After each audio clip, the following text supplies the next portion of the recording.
बिस्मिल्लाहिर्रहमानिर्रहीम। तो जी हाँ मेरे प्यारे पाकिस्तानियों, वीडियो के अंदर आज हम बात करेंगे इलेक्ट्रिक कार्स के बारे में। जी हाँ, इमरान खान साहब ने एक इजलास के अंदर इलेक्ट्रिक गाड़ियों को पाकिस्तान के अंदर लाने के लिए और इम्पोर्ट करने के लिए एक बहुत अहम इजलास हुआ है और इस बात की अब तजवीज़ दी जा रही है कि इलेक्ट्रिक गाड़ियों को पाकिस्तान में लाना चाहिए। तो हाँ भैया, टेंशन लेने की कोई बात नहीं है। वीडियो के अंदर मुकम्मल तफसीलात बताऊंगा कि ये क्या सब कुछ हुआ है, क्या वाकई ये इलेक्ट्रिक गाड़ियाँ पाकिस्तान के अंदर आ रही हैं। वैसे यार इलेक्ट्रिक गाड़ियाँ वाओ, पेट्रोल मोबाइल का कोई खर्चा नहीं, फ्री में गाड़ी चलाओ सारा दिन। तो यार आप लोग वीडियो को लाइक करना भूल जाते हो, तो आज वीडियो को देखने से पहले लाइक करो और आज इस वीडियो को आपस में शेयर करो अपने दोस्तों के साथ, अपने फेसबुक के ऊपर, अपने व्हाट्सएप के ऊपर, ताकि आपके दोस्तों को भी इस कमाल की ज़बरदस्त गाड़ियों के बारे में पता चल सके।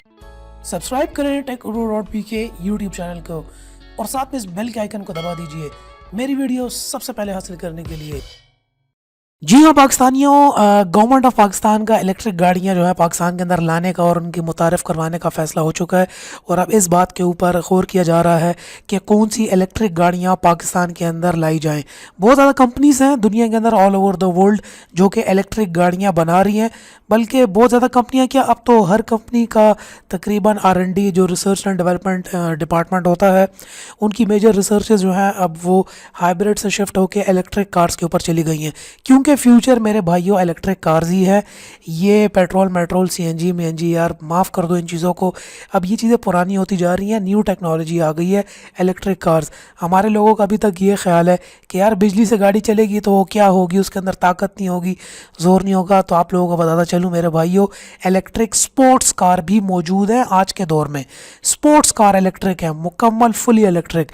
इसके अलावा SUVs भी इलेक्ट्रिक हैं, बड़ी बड़ी जीप्स, बड़ी बड़ी वो जो आप लोग वो टाइप नहीं होती, वो सारी की सारी भी अब इलेक्ट्रिक आ रही हैं। कुछ दिन पहले एक बंदे ने कमेंट किया था कि यार हमें वही पुरानी 2000 सीसी डीजल गाड़ियां वापस चाहिए। तो मेरे भाइयों 2000 सीसी पुरानी वो उन गाड़ियों का आपने करना क्या है, इतना धुआं छोड़ती हैं, एनवायरनमेंट का बेड़ा गर्क कर देती हैं, शहर के अंदर सांस लेना मुश्किल हो जाता है। वो तो सनसिफर के जमाने की गाड़ियां थी यार, उन गाड़ियों पे क्या करते हो, इतनी लाउड आवाज, इतना धुआं, इतना गंद, इतनी डीजल की और मोबाइल की कंजम्पशन। दुनिया इलेक्ट्रिक और फ्लाइंग कार्स की तरफ जा रही है भाइयों, अपनी इस पुरानी सोच से अब बाहर निकल आओ। कुछ दिन पहले वज़ीर आज़म ने ये इजलास तलब किया था जिसके अंदर तमाम वज़रा भी आए थे और तमाम चीफ मिनिस्टर्स भी इसमें शामिल हुए थे और इनका मुतफ़िक़ा फैसला था कि अब ये जो है ज़ीरो एमिशन कार्स और इलेक्ट्रिक कार्स पाकिस्तान में लानी चाहिए। यहाँ पर ये बात भी ज़रा गौर है कि इलेक्ट्रिक जितनी भी गाड़ियाँ पाकिस्तान के अंदर आएंगी उनके ऊपर ड्यूटी ज़ीरो करने का और इसके अलावा और मराद देने पर भी गौर किया जा रहा है।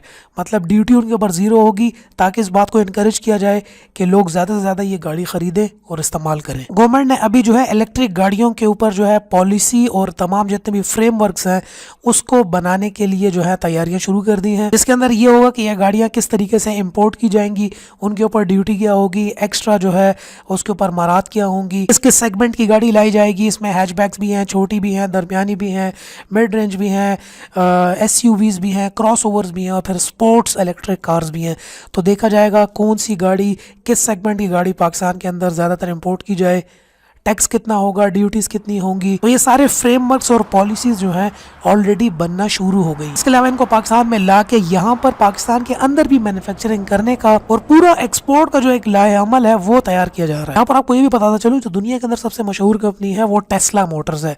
टेस्ला जो एलॉन मस्क की कंपनी है, ये जो है सबसे ज़्यादा आगे हैं इलेक्ट्रिक कार्स बनाने के लिए और साथ ही साथ सिर्फ इलेक्ट्रिक कार्स बनाने के लिए नहीं बल्कि ड्राइवरलेस गाड़ियां बनाने के लिए भी। मतलब ड्राइवर की भी अब ज़रूरत नहीं है, गाड़ियां ऑटोमेटिकली खुद ही चलेंगी। हमारे बहुत ज़्यादा पाकिस्तानियों को शायद ये बात हजम भी ना हो या उनको ये पता भी नहीं होगा कि यार ड्राइवरलेस गाड़ियाँ क्या होती हैं, ये क्या बातें कर रहे हो फ्यूचर की। मेरे भाइयों ये कोई फ्यूचर की बात नहीं है, ऑलरेडी दुनिया के अंदर मौजूद हैं। गूगल की गाड़ियाँ हैं, गूगल ने गाड़ी बनाई हुई है ड्राइवरलेस, टेस्ला की अपनी मोटर्स हैं, इसके अलावा मर्सिडीज़ की भी एक कार है, BMW की भी एक कार है जो कि कम्प्लीटली ड्राइवरलेस हैं। आपको सिर्फ गाड़ी में अगर ना भी बैठे, पिछली सीट पे बैठ जाओ और गाड़ी पे वो ऐप से चलाओ गाड़ी को, गाड़ी खुद ही जाएगी, अपनी डेस्टिनेशन पे जाएगी, वहाँ से आएगी। तो ड्राइवर की ज़रूरत ही नहीं है, ऑलरेडी टेक्नोलॉजी है और दुनिया में चल भी रही है। जबकि हमारे लोगों को ये सिर्फ बताया जाए तो कहते हैं क्या बकवास कर रहा है यार, ये देखो अपने आप से मार रहा है, झूठ बोल रहा है। मैं तो भैया इस फैसला का बहुत बड़ा हामी हूँ और बहुत ज़्यादा I am looking forward to it कि ये इलेक्ट्रिक गाड़ियाँ जो है पाकिस्तान के अंदर आए, ये फ्यूचर है। और और यार बस इसके अलावा और कोई चारा भी नहीं है, क्योंकि पेट्रोल कब तक दुनिया के अंदर रहेगा और कितना महंगा आप लोग डलवाते रहोगे। कभी ना कभी तो इससे जान छुड़ानी ही है और नई टेक्नोलॉजी के ऊपर जाना है।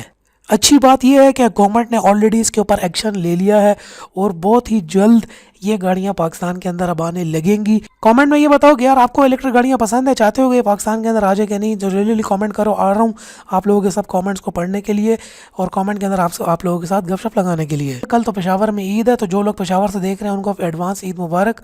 और जिन लोगों की परसों ईद है हमारी तरह, हम लोगों को परसों वाली आने वाली ईद मुबारक। फितराना अदा करना, आसपास के जितने गरीब हैं उनकी मदद करना, हो सके तो किसी को कपड़े भी अतिया कर देना किसी गरीब को ईद के ऊपर। और जिन दोस्तों या रिश्तेदारों से लड़े हुए हैं उनसे जाके सुलह कर लेना इस ईद के ऊपर। और यार एंजॉय करना। आप सबको रमज़ान की बरकतें और आने वाली ईद की एडवांस मुबारक। अल्लाह हाफिज़ एंड थैंक्स फॉर वॉचिंग।